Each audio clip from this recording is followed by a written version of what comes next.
அஸ்ஸலாமு அலைக்கும் வரஹ்மத்துல்லாஹி வபரகாத்துஹு.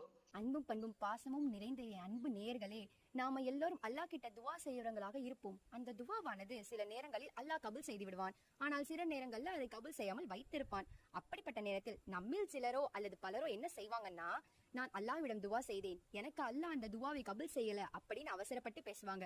அது மட்டும் இல்லாமல் அல்லாஹ்வை நொந்து கொள்ளக்கூடியவர்களாகவும் இருப்பார்கள். அல்லாஹ்வுக்கு நன்றி செலுத்தக்கூடிய மனிதர்களாக இருக்க வேண்டிய நாம் அவசரப்பட்டு அவர்களின் நன்மைகளை இழந்துவிடக் கூடாது என்பதற்காக அல்லாஹ்வின் தூதர் அவர்கள் நமக்கு எச்சரிக்கையான ஒரு பொன்மொழியை சொல்றாங்க. அந்த பொன்மொழி தாங்க இது: நான் பிரார்த்தனை செய்தேன், அங்கீகரிக்கப்படவில்லை என்று கூறி அவசரப்படாத வரை உங்கள் துவாக்கள் அங்கீகரிக்கப்படும் என்று நபிகள் நாயகம் ஸல்லல்லாஹு அலைஹி வஸல்லம் கூறியுள்ளனர். அறிவிப்பர் அபூ ஹுரைரா ரலியல்லாஹு அன்ஹு, நூல் புகாரி 6340.